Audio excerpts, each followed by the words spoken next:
한 세대가 선택한 자유가 있습니다. 결혼하지 않겠다는 선택, 비혼입니다. 그런데 2024년 한 해 동안 3,924명이 아무도 모르게 쓸쓸히 생을 마감했습니다. 하루 평균 10명이 넘습니다. 더 충격적인 건 이 중 절반 이상이 50대와 60대 남성이었다는 사실입니다. 10년 전 당당하게 비혼을 선언했던 그들에게 무슨 일이 벌어진 걸까요? 문제는 결혼 여부가 아니었습니다. 경제적 안전장치 없이 맞이한 노후가 문제였습니다. 오늘은 비혼이라는 자유를 지키기 위해 2025년 반드시 알아야 할 생존 전략을 함께 파헤쳐 보겠습니다.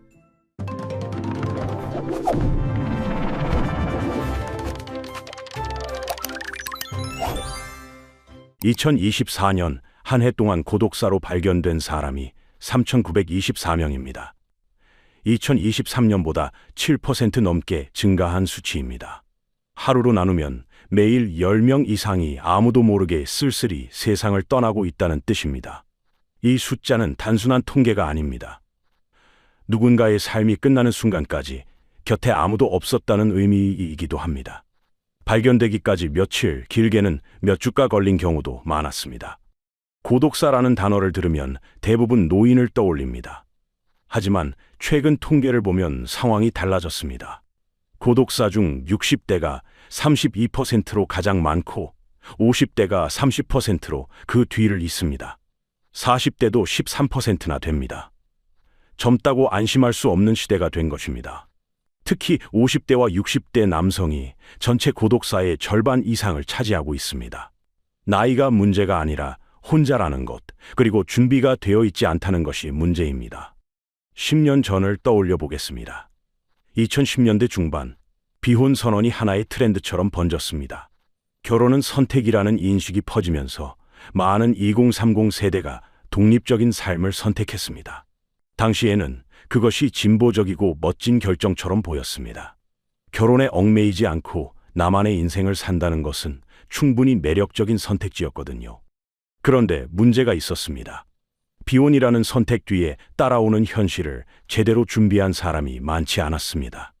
자유롭게 살겠다는 결심은 확고했지만 그 자유를 유지하기 위해 무엇이 필요한지는 깊이 고민하지 않았죠. 마치 여행을 떠나면서 지도도 없이 출발한 것과 같았습니다.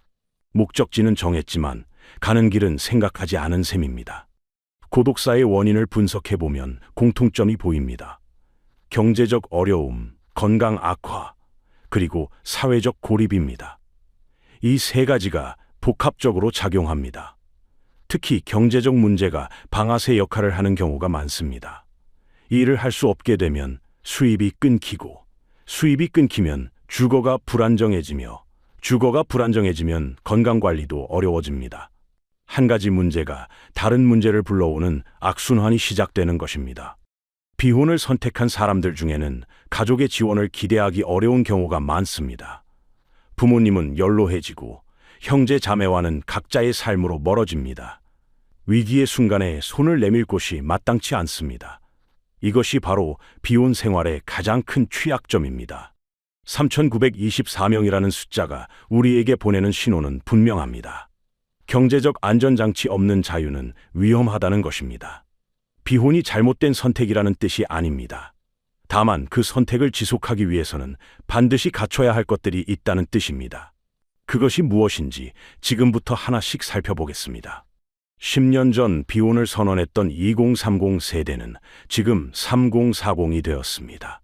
그 사이 많은 것이 변했습니다. 당시에는 YOLO라는 말이 유행했습니다. 영어로 You should only live once의 줄임말인데 인생은 한 번뿐이니 지금 이 순간을 즐기자는 뜻입니다. 해외여행을 다니고 좋은 것을 먹고 취미에 투자했습니다. 그때는 그것이 현명한 삶의 방식처럼 느껴졌습니다. 하지만 시간이 지나면서 현실이 다가왔습니다. 저축은 생각보다 적고 물가는 계속 올랐습니다. 특히 주거비 상승이 치명적이었습니다. 혼자 사는 사람은 주거비 부담이 훨씬 큽니다. 월세를 내고 나면 남는 돈이 얼마도 되지 않거든요. 서울 기준으로 원룸 월세가 월 70만 원에서 100만 원을 넘는 경우도 흔합니다. 월급의 절반 가까이가 집값으로 빠져나가는 것입니다. 1인 가구의 경제 구조를 살펴보면 비효율이 곳곳에 숨어 있습니다. 두 사람이 함께 살면 주거비를 나눌 수 있습니다. 관리비도 마찬가지입니다. 식비도 함께 장을 보면 절약됩니다. 대용량 식재료를 사서 나눠 먹을 수 있기 때문이죠. 하지만 혼자 사는 사람은 이 모든 비용을 온전히 혼자 감당해야 합니다. 전문가들은 이것을 1인분의 비효율이라고 부릅니다. 같은 생활 수준을 유지하는데 더 많은 돈이 드는 구조입니다. 더 심각한 문제는 노후입니다. 우리나라 노인 빈곤율은 40%가 넘습니다. 이것은 OECD, 즉 경제협력개발기구 회원국 중 1위입니다. 평균의 3배에 가까운 수치입니다. 혼자 사는 노인의 빈곤율은 더 심각합니다. 70%가 넘습니다. 같은 돈을 벌어도 혼자 사는 사람이 노년에 가난해지기 쉽다는 뜻입니다. 소득 수준이 비슷해도 지출 구조가 다르고 위기 상황에 기댈 곳이 없기 때문입니다. 화려해 보였던 싱글 라이프의 이면에는 이런 현실이 있었습니다. 소셜미디어에 올린 여행 사진과 맛집 인증샷 뒤에는 텅 빈 통장이 있었습니다. 물론 모든 비혼자가 그렇다는 뜻은 아닙니다. 하지만 소비를 즐기면서도 미래를 준비하기란 쉽지 않습니다. 특히 혼자서 모든 것을 해결해야 하는 상황에서는 더욱 그렇습니다. 문제는 이 상황이 나아지기 어렵다는 점입니다. 나이가 들수록 소득은 줄어들고 지출은 늘어납니다. 건강 문제가 생기면 의료비가 발생하고 일을 쉬어야 하면 수입이 끊깁니다. 가족이 있다면 서로 도울 수 있지만 비혼자는 그 모든 것을 혼자 감당해야 합니다. 청구서는 계속 쌓이는데 도움을 요청할 곳은 마땅치 않습니다. 화려했던 싱글 라이프가 어느새 무거운 짐이 되어 돌아온 것입니다. 그렇다면 이런 상황은 한국만의 문제일까요? 이미 20년 전에 같은 길을 걸었던 나라가 있습니다. 20년 전 일본에서 마케이누라는 단어가 유행했습니다. 한국어로 번역하면 패배한 개라는 뜻입니다. 당시 일본 사회는 결혼하지 않은 여성을 이렇게 불렀습니다. 잔인한 표현이었습니다. 비혼 여성들은 사회적 낙오자 취급을 받았습니다. 결혼하지 못한 것이 본인의 잘못이라는 시선이 팽배했습니다. 그런데 이 현상을 다시 들여다볼 필요가 있습니다. 많은 분석가들이 마케이누 현상을 개인의 선택 문제로 해석했습니다. 여성들의 눈높이가 높아서 결혼을 못한다는 식이었습니다. 하지만 진짜 원인은 다른 곳에 있었습니다. 바로 경제 구조의 변화였습니다. 1990년대 초반 일본에서 버블 경제가 붕괴했습니다. 버블 경제란 부동산과 주식 가격이 실제 가치보다 훨씬 높게 부풀어 오른 상태를 말합니다. 거품이 꺼지듯 가격이 폭락했습니다. 기업들은 정규직 채용을 줄이고 비정규직을 늘렸습니다. 청년들은 안정적인 일자리를 구하기 어려워졌습니다. 돈을 모으기가 힘들어지니 결혼은 자연스럽게 미뤄졌습니다. 결혼을 안 한 게 아니라 할 수 없는 상황이 된 것입니다. 한국도 지금 비슷한 경로를 밟고 있습니다. 부동산 가격이 치솟으면서 내 집 마련이 꿈처럼 멀어졌습니다. 좋은 일자리는 줄어들고 경쟁은 치열해졌습니다. 청년 세대는 결혼과 출산을 포기하거나 미루고 있습니다. 이것은 개인의 가치관 문제가 아닙니다. 경제적 조건이 그렇게 만든 것입니다. 일본의 비혼 세대가 노년에 무너진 진짜 이유도 여기에 있습니다. 결혼을 하지 않아서 불행해진 게 아닙니다. 현금 흐름이 끊겼기 때문입니다. 현금 흐름이란 돈이 들어오고 나가는 순환을 말합니다. 비정규직으로 일하다가 나이가 들어 일자리를 잃었습니다. 저축은 부족했고 연금도 충분하지 않았습니다. 도움을 요청할 가족도 없었습니다. 결국 빈곤층으로 추락했습니다. 한국의 상황은 더 심각할 수 있습니다. 우리나라 65세 이상 노인의 고용률은 37%가 넘습니다. 이것은 OECD 국가 중 1위입니다. 평균의 3배에 가깝습니다. 일본보다도 훨씬 높습니다. 좋은 의미가 아닙니다. 연금만으로는 생활이 안 되기 때문에 늙어서도 일을 해야 한다는 뜻입니다. 지금 당장은 괜찮아 보일 수 있습니다. 일을 하고 있고 수입도 있으니까요. 하지만 10년 후 20년 후를 생각하면 상황이 달라집니다. 일자리를 잃으면 어떻게 될까요? 아프면 누가 돌봐줄까요? 이런 질문에 답할 준비가 되어 있어야 합니다. 일본의 사례는 경고입니다. 같은 실수를 반복하지 않으려면 지금부터 준비해야 합니다. 지금까지 비혼 생활의 위험성에 대해 이야기했습니다. 그렇다면 제목에서 말한 이것은 무엇일까요? 첫 번째 힌트를 드리겠습니다. 바로 변동성 리스크 관리입니다. 어려운 말처럼 들리지만 개념은 간단합니다.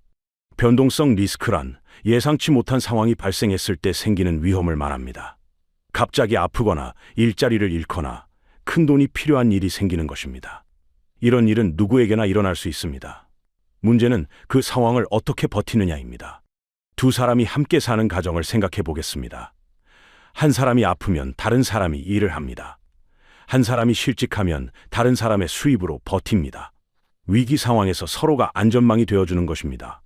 이것을 경제학에서는 리스크 분산이라고 합니다. 위험을 나눠서 줄인다는 뜻입니다. 하지만 1인 가구는 다릅니다. 혼자 아프면 일을 쉬어야 합니다. 일을 쉬면 수입이 끊깁니다. 수입이 끊기면 월세를 내기 어려워집니다. 상황이 순식간에 악화될 수 있습니다. 비빌 언덕이 없는 것입니다.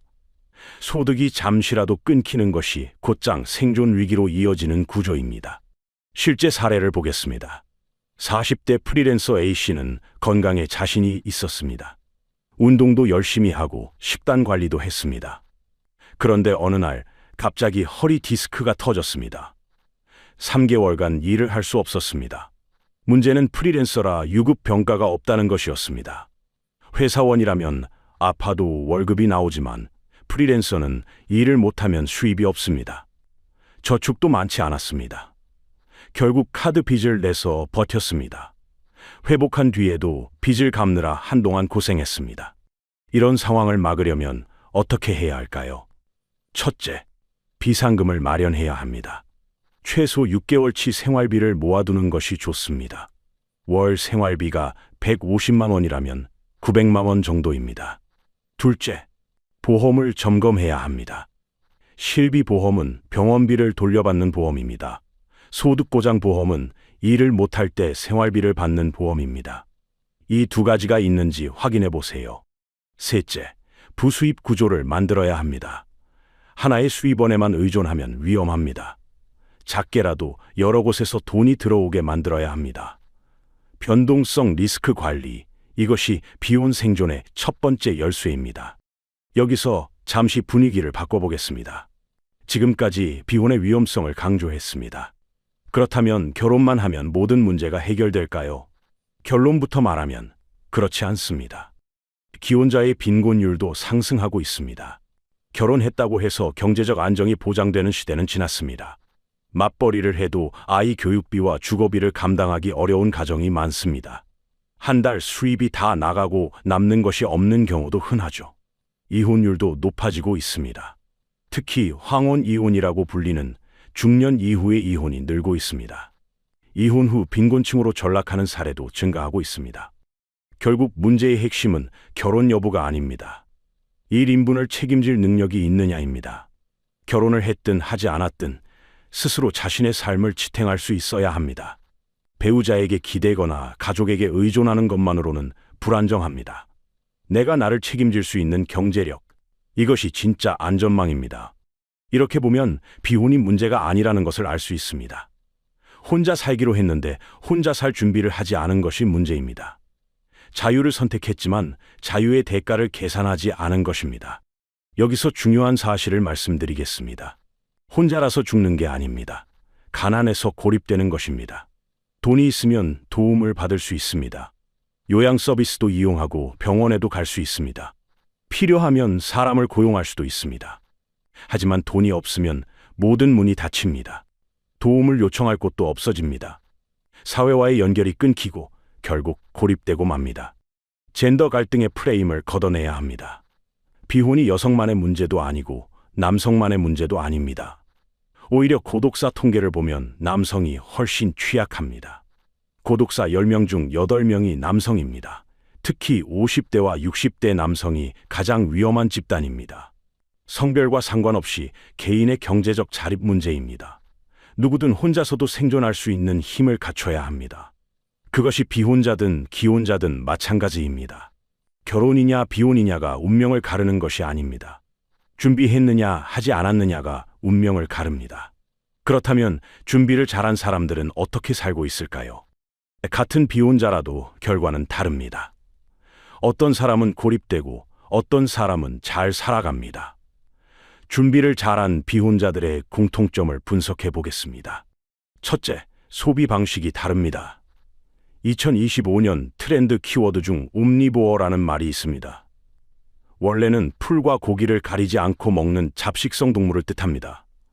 요즘은 나이나 성별, 소득에 따른 고정관념에 얽매이지 않고 자신만의 기준으로 소비하는 사람을 가리킵니다.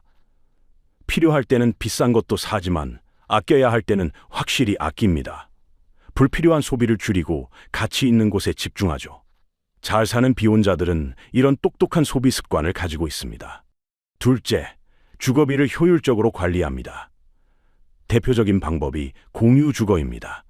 요즘은 고시원 같은 열악한 곳이 아니라 깨끗하고 세련된 코리빙 하우스가 늘어나고 있습니다. 맹그로브나 에피소드 같은 브랜드가 대표적입니다. 각자 개인 방과 개인 화장실은 있지만 거실과 주방 같은 공용 공간을 함께 씁니다. 운동시설이나 카페 같은 커뮤니티 공간도 이용할 수 있습니다. 월세를 크게 줄이면서도 더 좋은 환경에서 살 수 있습니다. 함께 사는 사람들과 교류하면서 외로움도 덜 수 있습니다. 셋째, 느슨한 연대를 만듭니다. 가족은 아니지만 서로 돌봐주는 관계입니다. 정기적으로 만나는 모임이 있거나 위급할 때 연락할 수 있는 친구가 있습니다. 혈연 관계가 아니어도 충분히 사회적 안전망이 될 수 있습니다.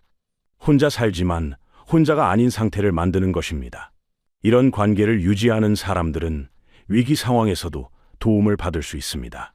넷째, 일코노미 시장을 적극 활용합니다. 일코노미란 1인 가구를 위한 경제를 뜻합니다. 병원 동행 서비스가 대표적입니다. 혼자 병원에 가기 어려울 때 대신 동행해주는 사람을 고용하는 것입니다. 장보기 대행, 청소 서비스, 반려동물 돌봄 등 다양한 서비스가 있습니다. 돈을 주고 가족의 역할을 대신할 사람을 구하는 방식입니다. 준비된 비혼자들은 혼자서 모든 것을 해결하려 하지 않습니다. 시스템을 만들고 서비스를 활용합니다. 사람과의 연결을 유지합니다. 비혼이 반드시 고립을 뜻하지 않습니다. 어떻게 살아가느냐에 따라 완전히 다른 결과가 나옵니다. 지금까지 문제를 살펴보고 성공 사례를 분석했습니다. 이제 구체적인 해결책을 제시할 차례입니다. 제목에서 말한 이것, 비혼자가 반드시 갖춰야 할 3가지입니다. 첫째, 마르지 않는 현금 파이프라인입니다. 파이프라인이란 물이 흐르는 관을 말합니다. 여기서는 돈이 꾸준히 들어오는 통로를 뜻합니다. 월급만으로는 부족합니다. 언젠가 일을 그만두거나 그만둘 수밖에 없는 날이 옵니다. 그때를 대비해야 합니다. 지금 당장 월 10만 원이라도 부수입을 만들어 보세요. 블로그 광고 수익, 중고 물품 판매, 온라인 강의 제작, 주식 배당금 등 방법은 다양합니다. 작게 시작해서 점점 키워나가는 것이 중요합니다. 돈이 들어오는 통로를 여러 개 만들어두면 하나가 막혀도 버틸 수 있습니다. 둘째, 제3의 가족입니다. 혈연이 아닌 가족을 만들어야 합니다. 정기적으로 만나는 친구 모임을 시작해 보세요. 같은 취미를 가진 사람들의 모임에 참여하는 것도 좋습니다. 독서 모임, 등산 동호회, 요리 클래스 등 관심사에 맞는 곳을 찾아보세요. 중요한 것은 꾸준함입니다. 한 달에 한 번이라도 정기적으로 만나야 합니다. 그래야 관계가 깊어집니다. 위급할 때 연락할 수 있는 사람이 3명만 있어도 큰 힘이 됩니다. 셋째, 주거 안정입니다. 집은 생존의 기반입니다. 자기 집을 마련하면 가장 좋지만 어려운 경우도 많습니다. 그렇다면 장기 임대라도 확보하세요. 2년마다 이사하는 것은 돈도 들고 에너지도 듭니다. 정부에서 지원하는 주거 프로그램을 알아보는 것도 방법입니다. 청약이란 정부나 공공기관이 공급하는 주택에 신청하는 것입니다.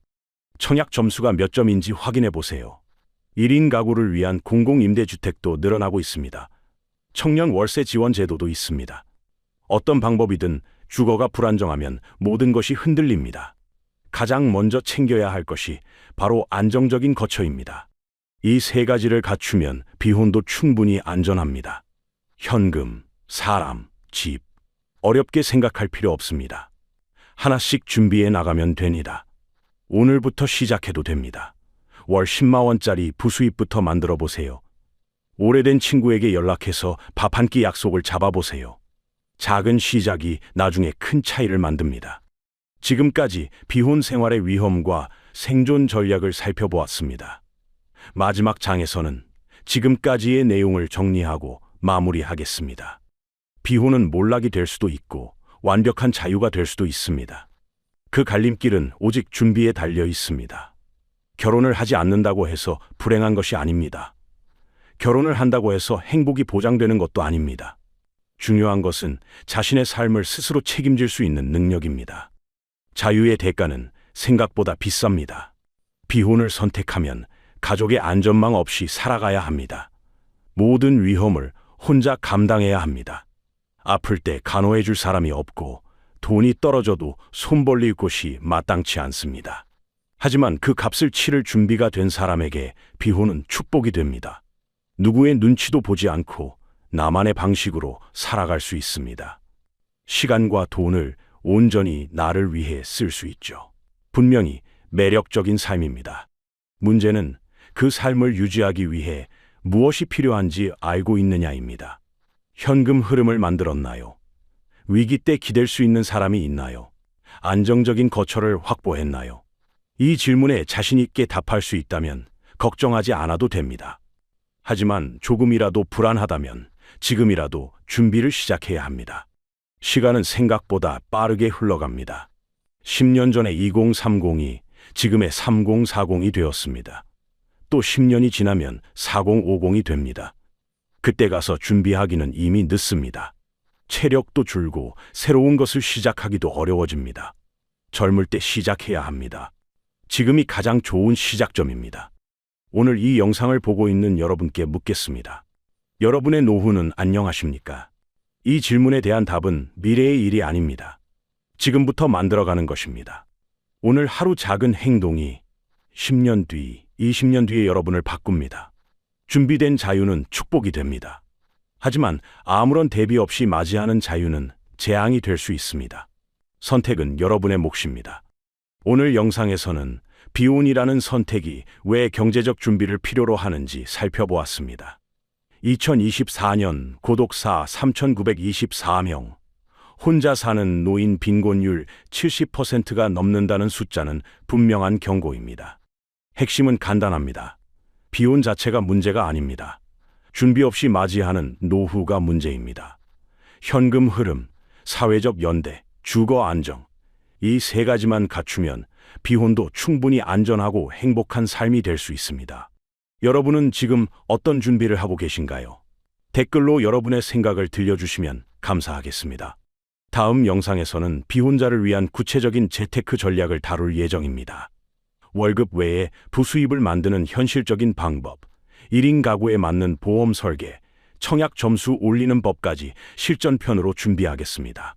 이런 정보가 필요하신 분들은 구독과 좋아요 눌러주시면 영상 제작에 큰 힘이 됩니다. 알림 설정까지 해두시면 다음 영상을 가장 빠르게 만나보실 수 있습니다. 그럼 다음 영상에서 뵙겠습니다.